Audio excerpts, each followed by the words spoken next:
The fact that we came in with this mindset of like something new needs to happen is a very kind of capitalist thing to always want to be doing things new.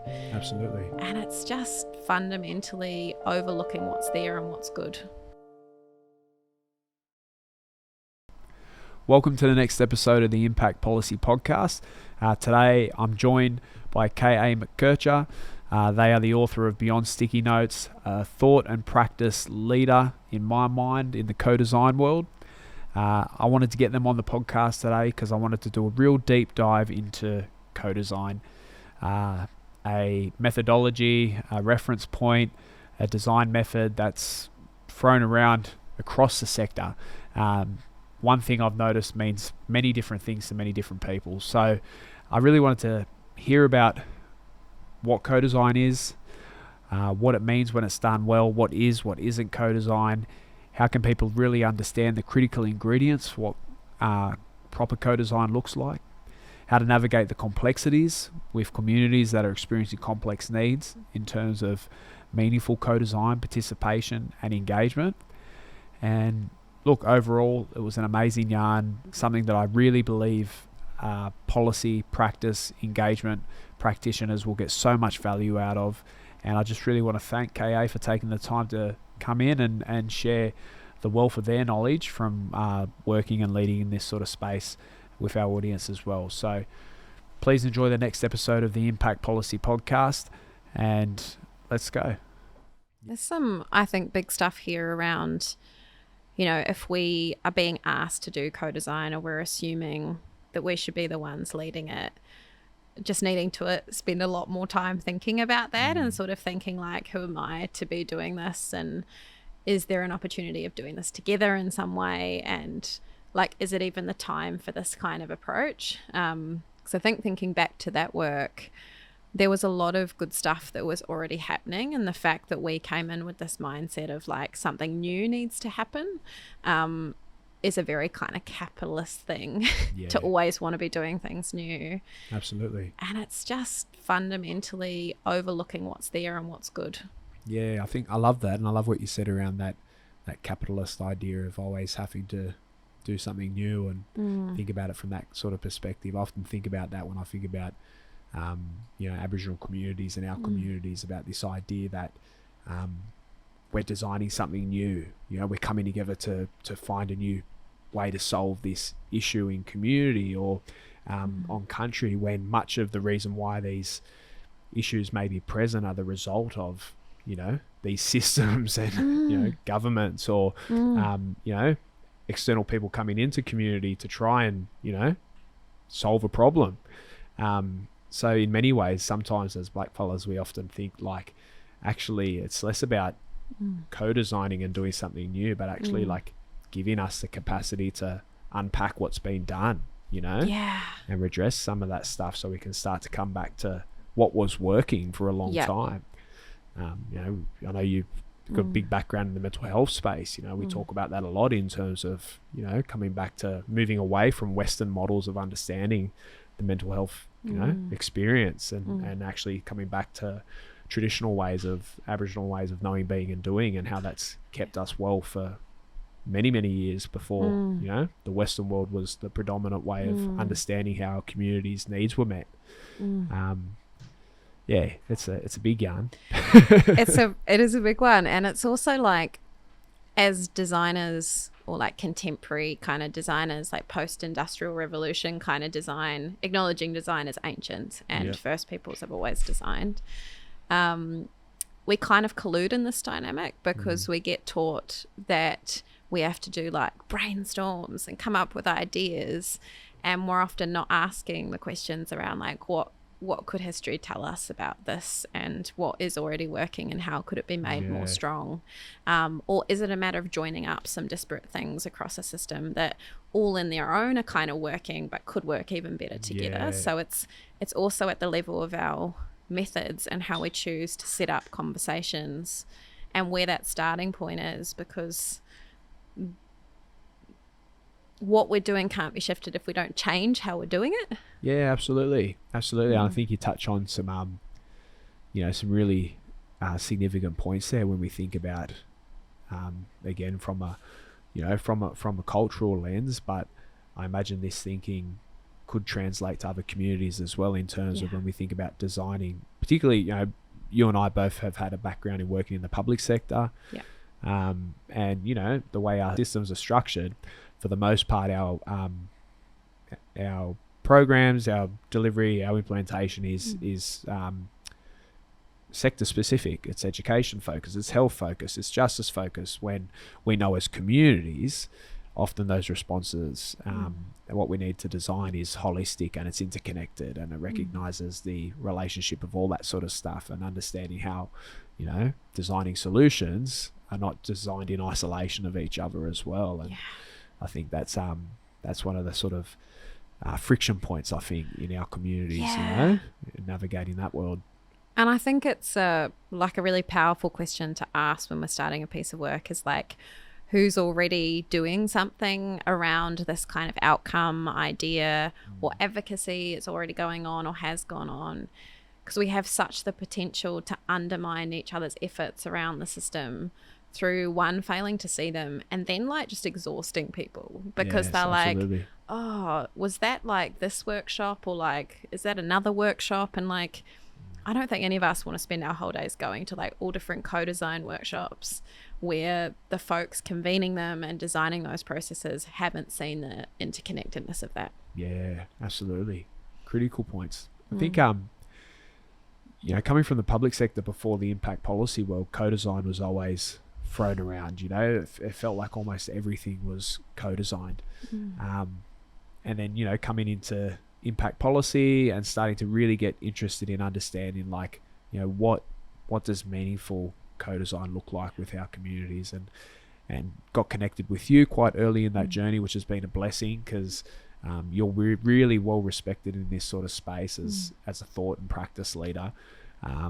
Your work, your book, all that sort of stuff, the training that you've delivered that our teams had the privilege to be a part of has all added so much capability to how we think about this sort of work. But how did you get there? How did you get to Beyond Sticky Notes and that sort of part of your journey? Yeah, cool. And I mean, thank you for all of that. Like, likewise, in terms of respect and building on each other's work too. So after that really terrible project that I talked about, where I left that project thinking there's real promise here, but I've got to change the way that I'm doing my work, and maybe designers more broadly might need to change the way that they're doing their work as well. I worked in a bunch of social innovation and community-led design agencies, and one in particular called Innovate Change that was started by a really cool dude called Simon Harger-Ford, and he had a really deep connection to Te Ao Māori, or the Māori world, and a commitment to what might a bicultural design practice look like. And through the leadership of some of our colleagues, particularly Kataraina Davis, that really kind of opened up my mind to how small my understanding had been of the ways that we can do things together, and how like Eurocentric that had been. And obviously that's my cultural background, so I'm in that to some extent. Totally. But along all those years, I kind of gathered up different projects and stories and tried different things out. Worked in government for a bit, like yourself, and that gave me some great understanding of more of the like structural and institutional barriers to doing co-design, and boring stuff like how do people get paid, and how do we factor this into our project governance approaches, where these aren't like other projects or they have a different pace. And then thankfully, due to the success of the book, it became possible to just do my own thing and bring all of my creative energy to the doing of that, and kind of dream up some ways of building capability, of teaching, and of continuously practicing the things that I'm suggesting other folks should do and could do, and holding really gently to that though, and that I don't want to be dictating how people should practice, but I do think we could all benefit from some bigger language, or some shared language. Absolutely. And I think you're right. And I think for a long time, there's a general consensus around what co-design can look like. But I think the great stuff about your work is it really helps people. It really gives people a framework to understand how to navigate that sort of stuff, whether they're at the start of their sort of engagement and design journeys in their careers, or whether they've been working or whether they think they've been working in that space, or they're leading teams working in that space. And it really can help to reinforce and understand actually, are they working in a true, are they working in that space as true as what they sort of think they are, or are there ways that they can understand how they can do that better? Yeah. And I think that's the real value and significance of a lot of your work is it sets a bit of a blueprint for people to navigate. Because I think you touched on as well, like it's not an authority in terms of how to do this, because much of our communities are nuanced and diverse, and there's and not just that, the programs and the purposes for CoDesign are so diverse in themselves as well. So even that lends another level of complexity to how do you navigate those critical factors for meaningful engagement. But yeah, I think for anyone listening along, if you haven't already, like, access a copy of Beyond Sticky Notes, because for us it's like a Bible at Impact Policy, and we try and navigate how we think about applying a lot of those core principles to the way we do our work as well. So yeah, it's but I think touching on Beyond Sticky Notes and touching on some of the challenges around, not challenges, but I guess differences in understanding or reference to CoDesign as a method, for people that are listening along, like, what would you say are the critical ingredients? Like, if you're a professional listening and you work in engagement, whilst we've talked about it being nuanced and diverse, like, what are the critical things that people need to know when they're listening, if they want to say to the community or their boss or at a panel, that we've co-designed something? What do they need to hand on heart know that they've sort of included to be able to say that with integrity? It's a great question. I think let's start at the word co-design. I know this sounds kind of obvious, but it's got a co-part and it's got a design part, hey? So the co-part being about community and cooperation and collaboration. Like, we need to have done something together. And that means doing something together, ideally from the point of planning. So not saying, Sam, why don't you come in for one design workshop? We'll show you a concept. You'll give us some feedback and go away. It's a consultation. It's not a co-design. But it might be a co-design if we start out doing some work together to say, like, what do we think the goals of this might be? And what kinds of approaches might we need to take to this? Like, do we have to start at discovery, or could we start at making something and trying it out? Because there's already been loads of research done. So we have to do it together. Guess that's the first part. And together doesn't mean having a group of 12 professionals and one community member. It doesn't mean having a group of 12 professionals and 2 community members.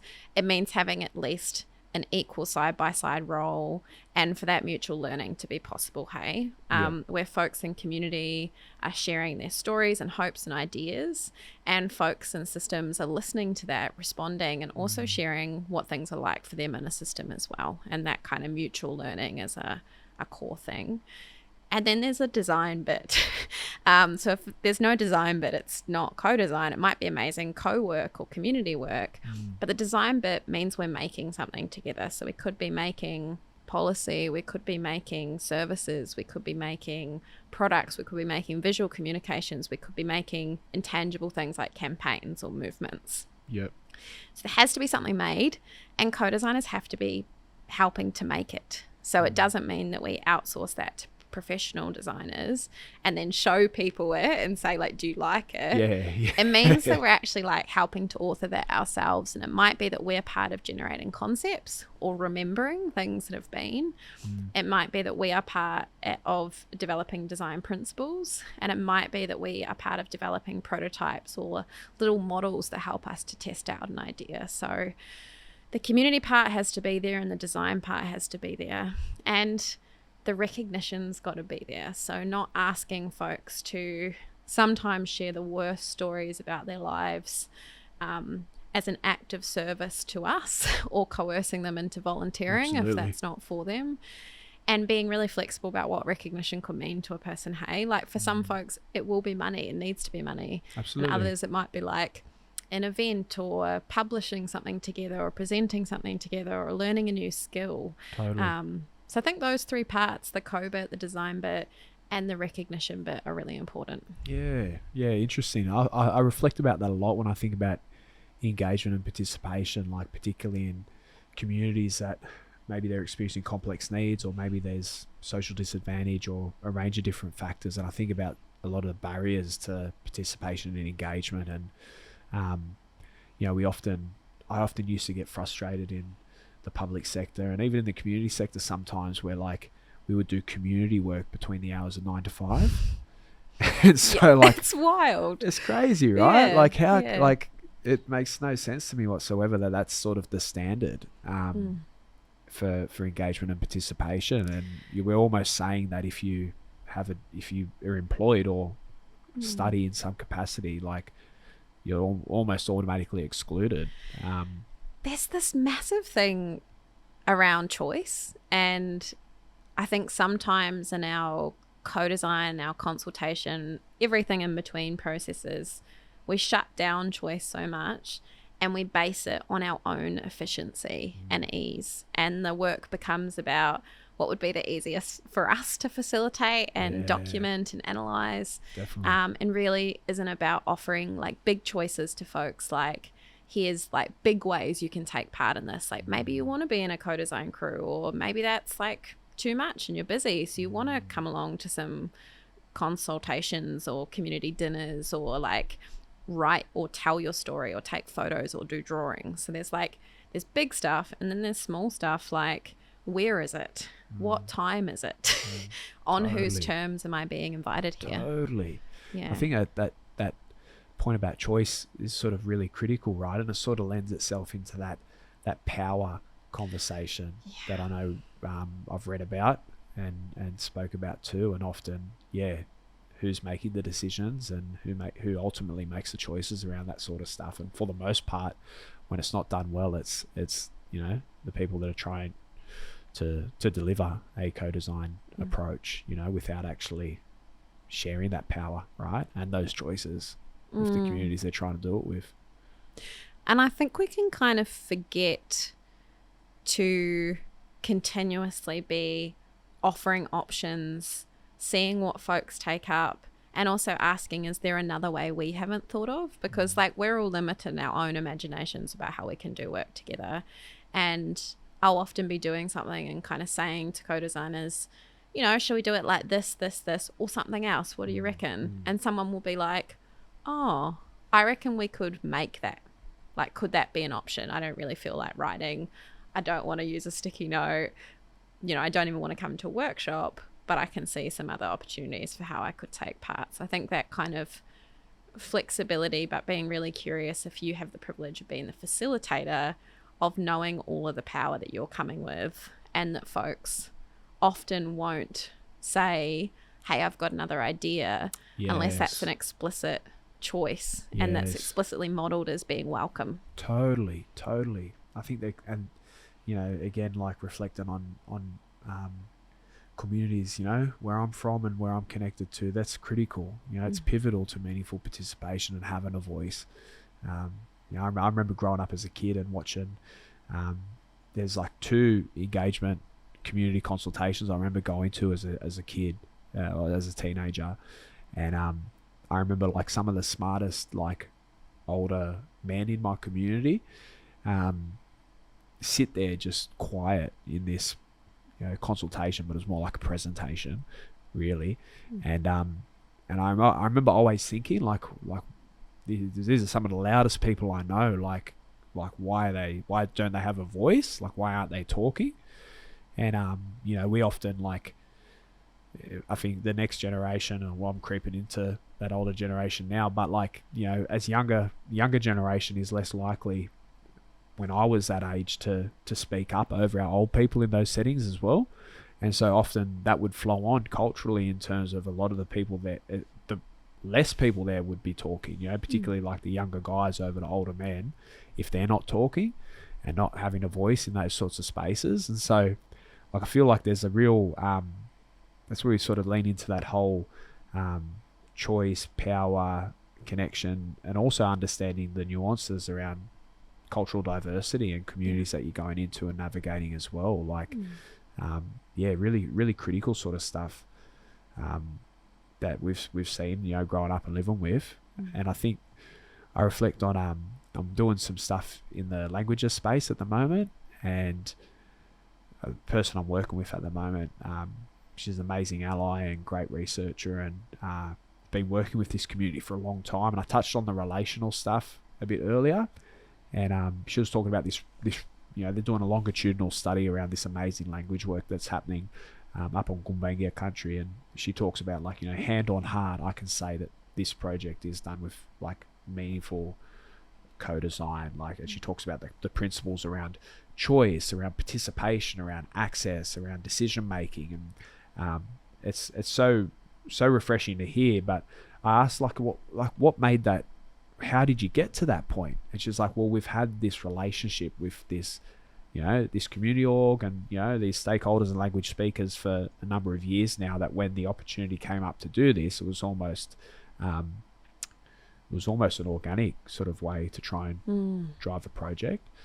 But then the other day we got reached out to about working on, it was really refreshing, because you'd probably maybe resonate with this a lot. Like, we often get approached to do co-design work or work on a project in a co-design capacity when it's like the final stage, it's way past what would constitute that being a meaningful process. And so, but sometimes there's opportunities to incorporate, I think the question I'm trying to ask is are there opportunities in a project where there may be different design phases of an overall project? Yeah. So the project in its entirety might not be a co-designed project, but is there value and merit in specific phases of that project being co-designed and being co-designed well? Like, is it better to do a piece of that, say you were doing a research project and you co-designed the qualitative methodology, but you didn't have capacity to embed a co-design process throughout the rest of the project? Is that still a valuable process? Or would you recommend, like, if you can't embed it across the whole thing, not go down that path? Just interested in what you might sort of think about that world. So I think in a lot of our systems, we've got a long way to go to really be ready to do proper co-design work and to be structurally ready for that. And we've talked about things before, like paying people for their time, but also, for example, offering employment opportunities as part of co-design work. So it's not come to a workshop and get a $30 voucher. Absolutely. That could work for some folks. I'm not diminishing that. But we know so many folks in community have such important skills to share, and those skills have not been valued by dominant systems or seen. So I think absolutely, because we're getting ready for this, and some of us are better at doing it, we've got to rehearse it. I kind of think of it like when we do plays or productions, there's rehearsals, right? Where we can try things out and keep building our skills around how we're going to do this together. I think in the same way, we have to rehearse design skills and co-design skills and re-skill ourselves in some of these things. I don't think Indigenous communities need to do that, but corporate people definitely need to do that. Kind of relearn more meaningful gathering and do away with these just weird, ineffective corporate ways of doing things and obsession with meetings and agendas and efficiency. Yeah. So I think absolutely, given we're that far away, there is a merit to having parts of processes where we learn how to do that and we get really good feedback, and that can inform what we do in the future. I don't think it has to be all or nothing. Yep. I don't think it has to be just gold standard or none. Yep. But I do think what matters is honesty about that, and naming the work honestly from the outset. Maybe saying to folks, hey, this is not an overall co-design process, but we are going to have some parts that we want to try to make decisions about together, and here's where they're going to be, and here's some of the reasons honestly why other parts aren't happening. And maybe it is that there are political aspects to it, or there are aspects that are still going to be held by the system and decided by the system. So don't want to just lie to people and say you're going to get to decide, because maybe you're not. Totally. So I think finding the opportunities, naming the work honestly, or kind of saying, look, we're not actually sure yet reasonably which parts we're going to be able to do together, but do you want to come along with us to see? Yeah, like definitely. I think that could be a way of thinking about it too. Absolutely. And I love what you talked about when you talked about actually recognizing the expertise of community, and and the opportunity or possibility of paying participants, and I feel like sometimes people get a bit funny about that idea, like someone's like we shouldn't have to pay people to participate, or we just bribe, they're only coming because they're getting paid, or like really sort of massive misconceptions around that sort of stuff as well. But I think you really touch on some critical stuff around like lived experiences, expertise, and we're literally designing project solutions, like whatever it is that we're looking at, and just like we would bring in consultants like ourselves to work with leaders to do that sort of stuff. It's almost the same sort of lens we should be looking at with our communities. They have insights that can't be that have the years of lived experience and learning to understand that sort of stuff. But it's often a massive thing as well in communities with complex needs in terms of supporting access and participation too. But yeah, I think it's critical. And you asked me before around like what are the critical aspects. I also think a really critical aspect is like redefining who has expertise, what kind of expertise is valued, and how even the parts of the process that we're not really thinking about say that too. So for example, if we're bringing folks with lived experience on board to support in, say, research, like peer researchers, we'll often be sending them into institutional systems and forms that ask them to say what affiliations they have or what publications they have. So from the outset, saying like, you're not really legitimate unless you have publications, and you're going to have to do the system along with everyone else in this. So there's kind of this sense of, and a misconception, I think, that co-design means you just do away with all the so-called professional expertise and replace that with lived expertise. It's not that. It's the bringing of those things together. And Absolutely. I'll provide a really practical example where you might be, say, co-developing or co-designing a new building. Architects are going to bring like vital knowledge to that, being like, can't even really be like that, it would fall down, or like that's absolutely. Not you can't do that in the building code. But likewise, community is going to bring critical intelligence and being like, the feeling, the access, the connection to place or country. Totally.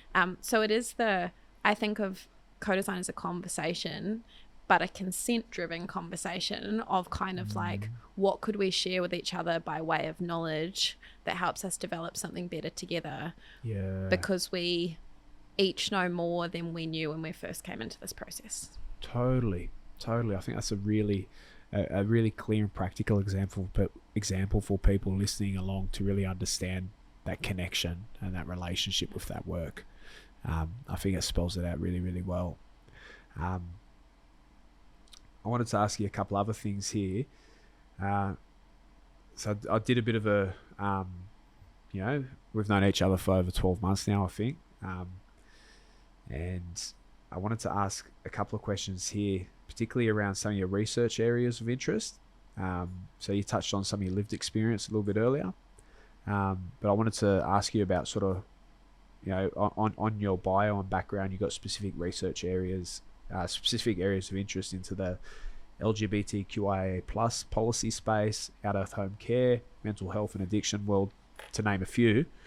I guess, can you talk to us about, not necessarily around the deep why, but I guess from a personal perspective, but maybe the deep why from a co-design perspective, like what are the challenges, the gaps, the opportunities, that you sort of see in terms of why you have a real strong interest in this sort of space, and I guess maybe what we need to be seeing to start to see a bit of a shift in co-designing work better in those areas as well. So I'd love to hear some of that. Yeah. I think when I first started my career in design and also social science, I was told by these like old school commercial marketing colleagues, like, you can never say who you are in the work. It's all about being this kind of empty reciprocal for the other person. Yep. So there was lots of stuff that I put to the side around who I knew I was then and who I know I am now. Yeah. And wasn't able to meaningfully work with those lived and living experiences in my work. And maybe one example that I'll talk about to answer your question best is much of the co-design work that's being done or attempted in the LGBTQIA plus space, but more specifically the trans and gender diverse space. So government thankfully has really started to acknowledge the need to offer funding, to have better enabling policy, to have better services that are really targeted towards the thriving and the surviving of trans and gender diverse people of all kinds across Australia. And how we're thinking about that with all of our good intentions is kind of yet again going back out to communities and saying, can you tell us again all the ways you've been harmed? Because we didn't hear you the first, second, third, fifth or 10th time. And always having to start from that point. And I think if we're taking a more trauma responsive approach, a more working in solidarity with what's their approach, is to say, there's been a lot of stories shared and that's painful. And what if we started at the point of making some new things together? And we did that in a way that was respectful and dignified for people who are involved, but also brought in additional contextual understanding of, like, language, for example. Language is so powerful. And some of my worst experiences of being a co-design participant in the LGBTQIA plus space has been with facilitators outside community who know kind of nothing of language or histories or current realities, and are taking this huge deficit kind of based way in even how they're facilitating things, which it's not to look away from like difficulties and struggles, but it is to also see strengths and solidarity and opportunity and community too. Absolutely. And I love that you touched on that deficits lens and sort of dialogue that can sort of, seep over, the LGBTQIA plus community, Aboriginal communities, and many other, I'm sure, when we start where they meet too. Absolutely. And shifting that lens away from deficits and disadvantage to actually, like you said, strength and solidarity, and starting from that as a starting point, not discounting everything else, but setting the space, right, holding the space from that sort of angle. And I think, like, this sounds like a boring example, but like, we all deserve better requests for proposals as well. Community deserves better conceived requests for proposals, and people like you and I deserve better requests for proposals that we can really bring sensitive and appropriate method and methodology to. And I see too many requests for proposals coming out of government for so-called co-design that are 4 weeks. There's no co-planning with community at all. I guess because of contexts like probity, service delivery, that is actually part of community aren't allowed to be part of the work or lead the work, more so lead the work. And then there's no community accountability. And when we look in sections that seem quite boring, like who's accountable, it's very much, say the department and the consultant. I mean, there's a big gap in there, right? And being like, how do we make ourselves accountable when we are part of communities? We don't get to just leave the project. We're still around. And we're still like having to look face to face to people who are like, why did I never hear from you after you did that? I felt a big load in my chest when you were talking about that sort of stuff, because it's that walking in two worlds that blackfellas talk about, often as our challenges in navigating this work. And it's the same sort of, I imagine it's the same sort of compounding pressure of accountability, right? Like it's that walking in that world as a professional, as a consultant, navigating this space as an expert with lived experience as well from there. But then it's that dual accountability back to our communities. Like you said, what happens when you're at Woolworths doing your shopping and someone walks past and going, fuck, never heard from you. Like, don't invite us to another community thing again. Or, like us, we'd be at the footy and, taking your kids to footy and that. And then same sort of thing, someone's asking you about what happened with that thing, we did all that work and that funding never come, or that funding's gone now that we talked about doing all that great stuff for. And it's like, sorry, like you take on that responsibility and that burden comes back onto your shoulders because you become the face of that work for your community in many ways too. I think it's and it's, I've been thinking a lot more about some of these practices and sensitivities in a brand new tool that's coming out soon, which is an expansion pack of the model of care for CoDesign, which is a set of practice or reflective cards that can kind of help us to think about who we are and what we're doing and how we're doing that ethically and with some care. And there's a card in there around co-facilitation that I've been noticing people aren't thinking about quite enough, of just imagining, well, they're a facilitator, so that's good enough. And maybe that's good enough if you're designing workshops for like vacuum cleaner testing or something and commercial design. I don't think that's good enough when it's a context of communities who are constantly having to fight unnecessarily so to prove that their experiences are real.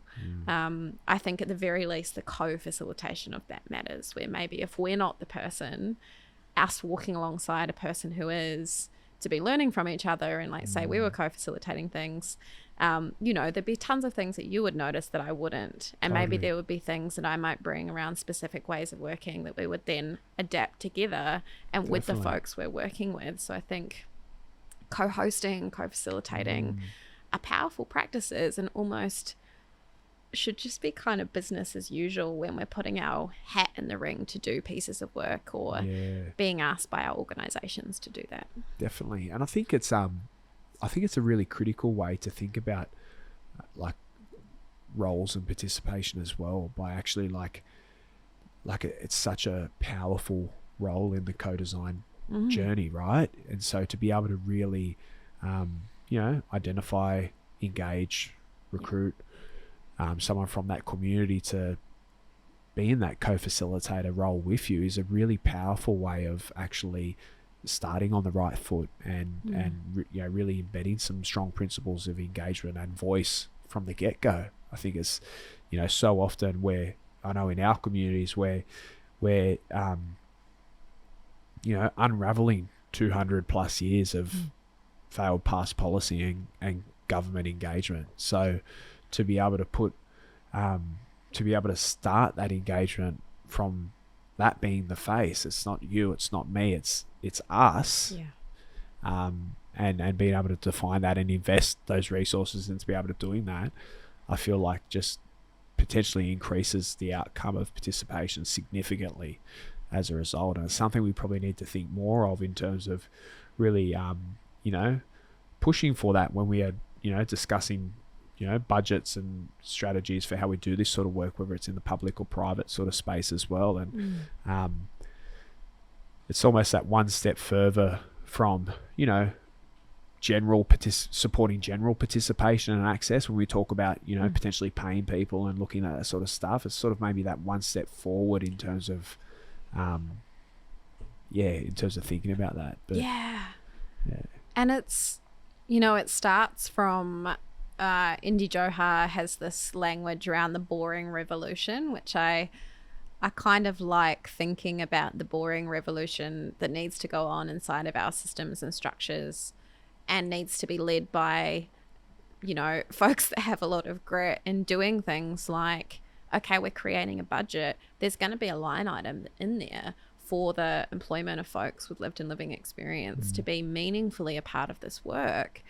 Because we were speaking before about this tension between the transactional and the transformational, or like passive participants versus partners. And we're all resourced differently, hey? And sometimes folks do want to like just show up and see what's happening, and that's enough for them. Totally. And other folks, and some, I'm increasingly working with a lot of young people at the moment who like they have so much energy, and the opportunities they're being given is like, come to a 2-hour workshop. Like it's just so dismissive of like what they could offer and what they want to learn and what they want to teach us as well. Absolutely. Yeah, interesting. It's it's a whole interesting space as well when we think about co-designing with, we've talked about, different community groups and stuff, but even different demographics within those groups too. I think we were talking about a project a while ago and thinking about even the demographic representation within Aboriginal communities. Often our communities are talked about as like many, it's just this one pocket, go and co-design this with that community, not recognizing that within our community there's that whole, there's intersectional identities, there's different demographics and all this sort of stuff that shapes that community. And so even trying to understand the nuances around how do you do that work, and do that work in a way that is representative of what we're trying to achieve as a result of co-design as well, is a whole different thing too. Because if we're looking at say it's a youth mental health program and engage with young people, but we know the youth mental health space is from like 12 to 25, and our engagement group is with young people that are like 21 to 24, then what we design is going to be very different and very specific to that demographic within what we define as youth mental health. So even like understanding how we really try and represent those voices as best we can when we're designing solutions, when you start to think about it from that sort of lens, it really reinforces how those factors that you talked about at the start are so pivotal in terms of participation, and why this work is, like, when it's done well, it requires investment and it requires all that sort of stuff to do it properly. Like, we've been talking a lot about slowness. That's a real like anti-capitalist, anti-white supremacy thing, is to slow down and to be less concerned with things having to be neat and flat. Because one of the things that I really noticed in the way that I was educated as a designer, and then what I noticed in design agencies, is where, say, an Indigenous colleague did a piece of work, a piece of listening, and then a well-meaning white colleague came along and rewrote that work to make it sound better. And I was like, oh, you've taken it right out of one worldview and flattened it into another because you wanted to produce something simple, and simple such a seduction because, one, it's not real, and two, it flattens all these different experiences that folks are having. Like, I often think about, what if our services, policy, products were more like a patchwork, and we kind of acknowledge the differences and the parts where that crosses over. Absolutely. And didn't need all the time to chase this imaginary idea of like there's one thing, because it's just not. Like, when has that ever been true in anything, that there's one thing? Totally.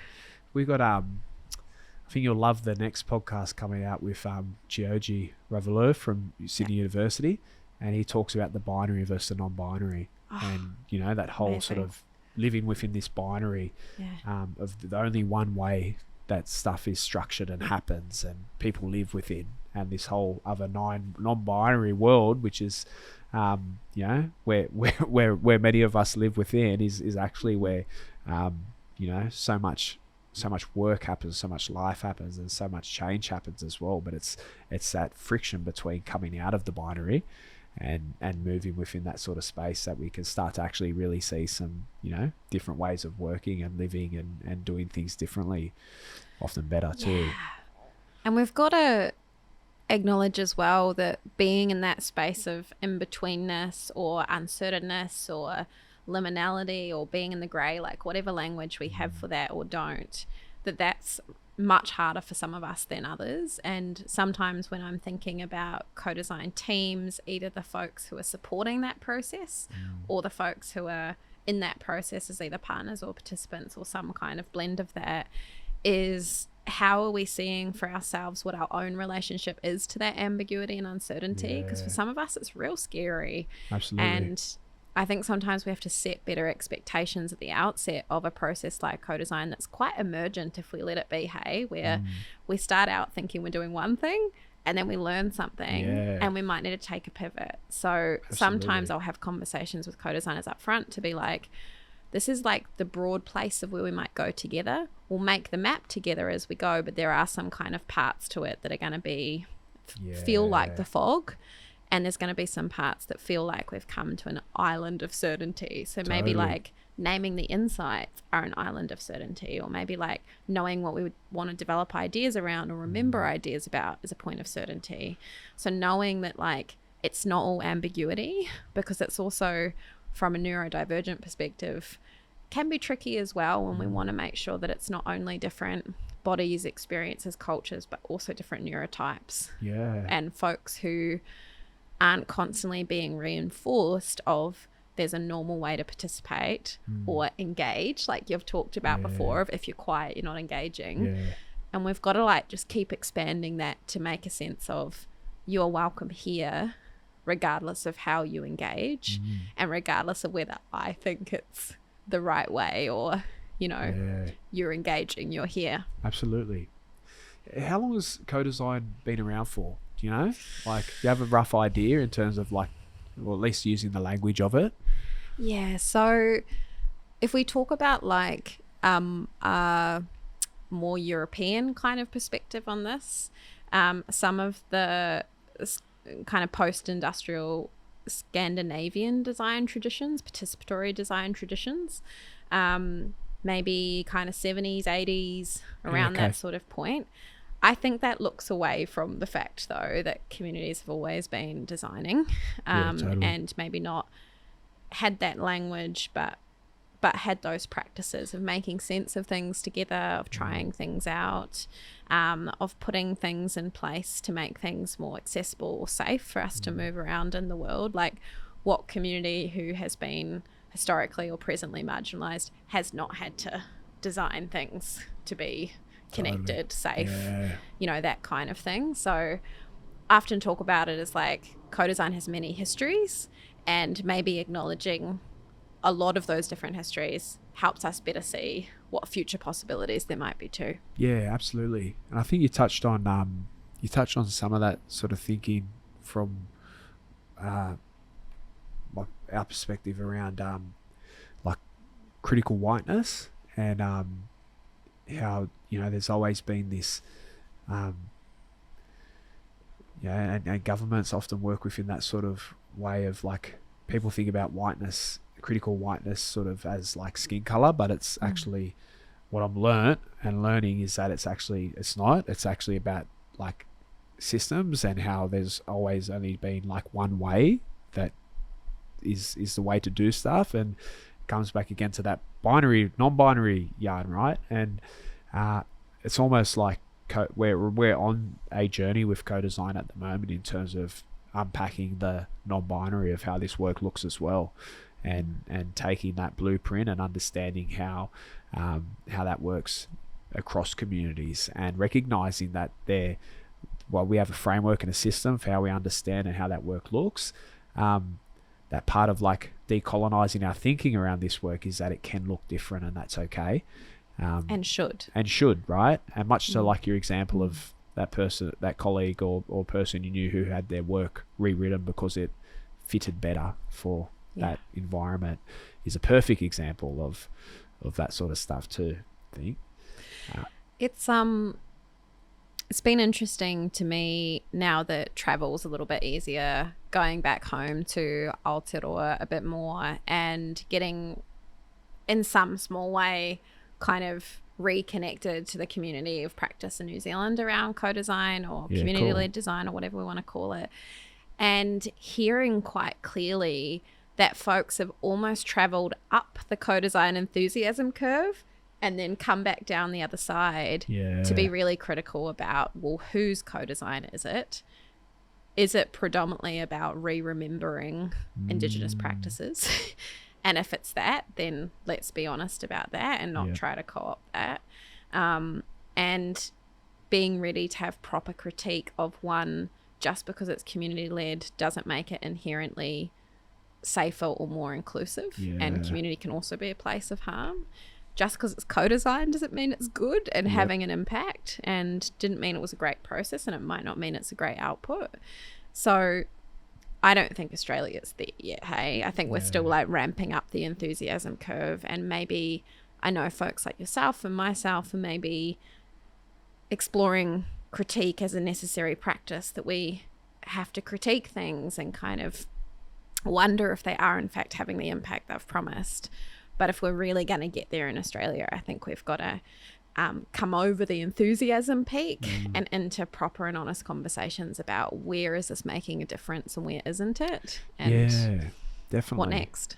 I think that's a really good segue into this next question I want to sort of put to you for yarn about.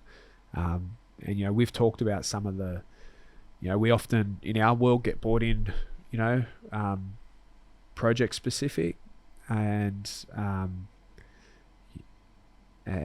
operate within that sort of environment as well. But, you know, we've got the upcoming referendum at the moment around the voice to Parliament.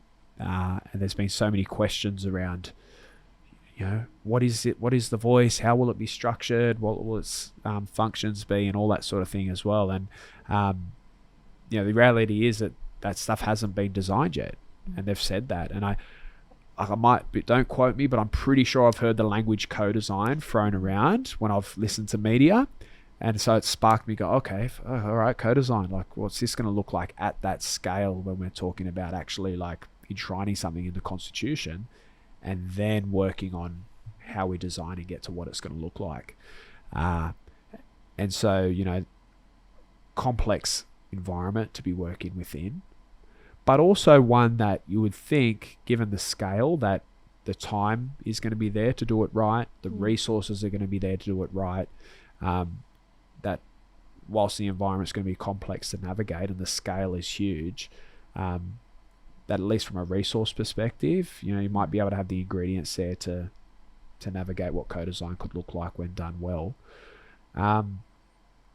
So I think I pulled out like the NIAA, the National Indigenous Australians Agency. I might be getting that acronym wrong, and I really fucking shouldn't. But if I have, I'll fix it up in the show notes.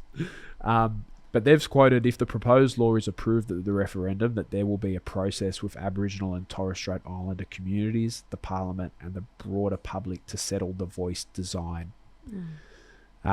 Which sort of leads into where I'm going with this yarn. My question, I guess, is like, what are the critical pieces of the puzzle that we need to get right as a nation if we want to design something of this scale right? To say that meaningful co-design has been delivered as a process. And I'm not expecting you to have the answer, but as a thought leader, I imagine you can at least, shed some light on where we need to go and start thinking. Yeah. Thank you for trusting me with this question. And of course, I'm in no means an expert in this area, and as a non-Indigenous person living here, I think what I think about this is way less important than what Aboriginal and Torres Strait Islander folks think about this. I did make some notes because I think it's an important question, and I wanted to be really thoughtful about what I could say about this and what I was wondering about this. And there's a few things that immediately came to mind around, you know, how might this be possible and what would we need to be thinking about. And I think the first one is rejecting our dependency on big management consultancies to come in and sell us like a deceptively simple process. Yes, I love that. We do that all the time. Sorry, KPMG. And that is the first part we fail, is one, getting seduced by the simplicity that doesn't really exist. Absolutely. And also enforcing this kind of efficiency driven mindset, which shuts down the ways we can gather hay. So I think opening that up would be having some like proper conversations about like co-planning the way that we're going to do this, but that being 100% led by Aboriginal and Torres Strait Islander people, and invited in anyone else that they would like, that you would like to work alongside that process. I'm really skeptical that non-Indigenous Australians should get to have a say in how this is designed. It's really important that it's led by Aboriginal and Torres Strait Islander folks, and that it acknowledges the diversities of how different nations, language groups may wish to have these conversations about what we call design, because it could be quite diverse. Hey, like, what Absolutely. are our protocols for how we're going to talk about what Absolutely. matters to us? What are our protocols of putting things forward and endorsing them as community? So I Totally. think, like, I can see that there's a holding of the differences and also a weaving together. And I don't know how that kind of weaving could look, of where are the parts that we have some shared practices, protocols that hold this thing together, but don't try to make it the same. Like, I think that would be an issue. And then I was sort of thinking about things like, what does it look like in any design process or process of voice to have all of the space we need to for hurt and healing and hope? I think in a lot of our work, we just rush people into like, what are the solutions and what are the problems? And it's not seen as something that's reconnecting folks back to themselves or whatever else that needs to be reconnected back to. And that's not something you can do in a brainstorm.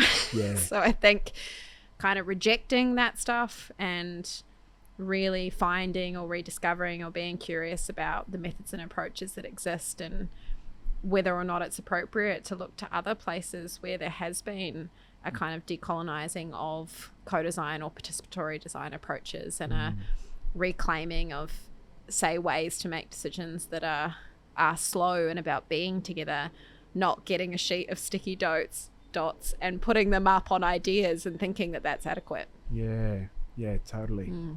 Yeah, some critical critical reflections on a really, really big question. Yeah. And, you know, probably the biggest co-design question maybe of our generation when we're looking at constitutional, embedding, structures like these into the Constitution, and then how they will look ultimately as well. So, yeah, massive question to take Probably on and get thrown at. Biggest question, and something that made me very nervous leading up to this conversation in a good way that I should be nervous about. Yeah. But I guess I'm also thinking a big part of co-design can be and often is our capacity to co-decide things and make decisions about things, and not like small things like, if we're designing a service, what's the curtain color going to be? But what actually is the service? How does it get delivered? What roles do people take, and how are they held accountable? There's always a question, and maybe there's a question in this space as well, of like, if we promise people co-design, to what extent will they actually get to make decisions about this? Or is there still going to be an ultimate authority that has the recommendations and says, yes, no, I don't agree? And if that's the case, I wonder if it's a co-design process. Yeah, and that's an important point and a critical question, I think, as well. Yeah, and one that we're, obviously not at a stage to navigate yet, but it's about sitting with where we get to and understanding the ingredients that we've got to be able to make that decision of if it is meaningful co-design, and can we call it that. I love the point though of not just going out and pulling in the top end of town to start navigating what is often like not as complex as a process to navigate in terms of, particularly from a design and even from a cultural perspective to get right in those early stages too. But important point though around participation and of community, of federal government and parliament and all that sort of stuff there, and understanding how that relationship works in terms of getting to what those final design mechanisms look like. But it's one that I think we need to start thinking about now and start trying to understand as we progress there. And regardless of how whether the voice is successful in the referendum or not, I still think that the understanding how we do this work and design this work at this sort of scale and build and strengthen our voices in decision making is critical.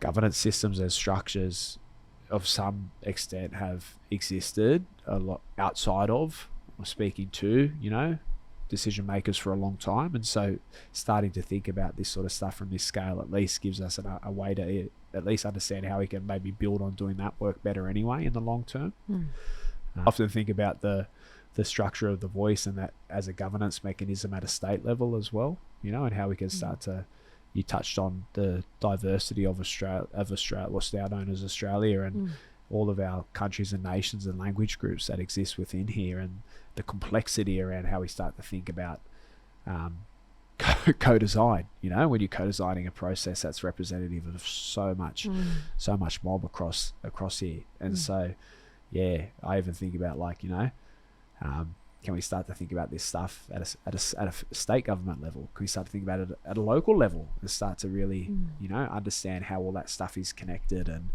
feeds up to how we think about it nationally too? But it's a big one. I wonder, I know this podcast is about you asking me questions, but I wonder if I could ask you a question about this current time that we're in, this context that we're talking about, and what you see as the role of non-Indigenous designers, facilitators in supporting and being allies to this really critical work that's happening, or not. I'm really curious what you think. Great question. And it's not surprising probably to many people listening that this time of the referendum journey that we're in is a sensitive time for our communities. Our communities are not united in our support for or against the voice and the upcoming referendum. That's fair to say.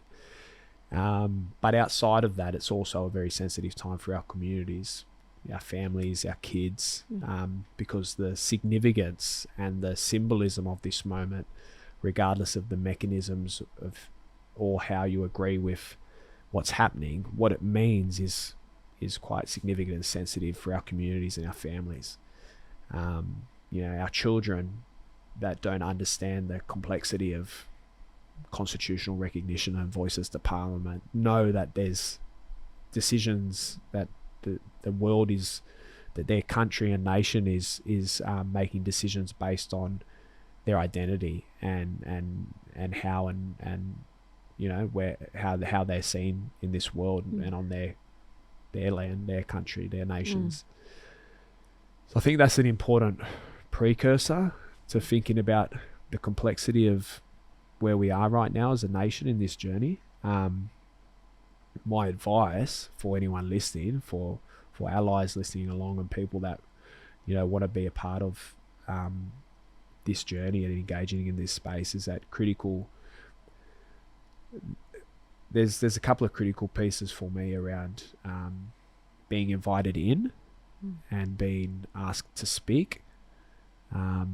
And some people might listen to that and people might hear that and think so should I not be posting anything? Should I not be, attending public events and all things like that? And it's not necessarily that, but it's also recognizing the sensitivity around, I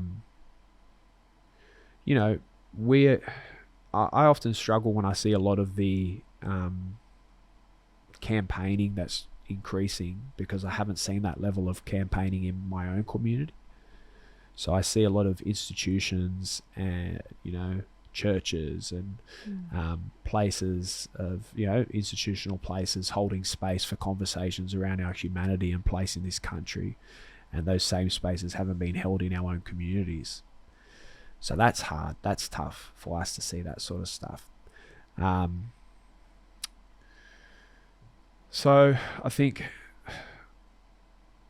my advice, my perspective around whatever happens is that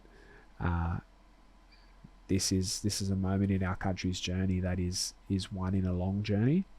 And so what I would say is that what we also really need is we need our allies and our supporters and our designers speaking up with the same energy and enthusiasm about the voice that they do with the treatment of people like Stan Grant, who are, working in unsafe places that are traumatizing and triggering for everybody to see, and maintaining that same energy and rage around that sort of stuff as well. It's very popular in some worlds to be a strong advocate for supporting the voice. So it's a lot more easier to post that you support the voice, and put up a picture with, a shirt on or all that sort of stuff, and hashtag, and that's fantastic, and it's so important and so valid. I'm not taking away that, but what is equally as critical for us is that we need to hear that same sort of energy and noise when our people are hurting, and when the world can see that.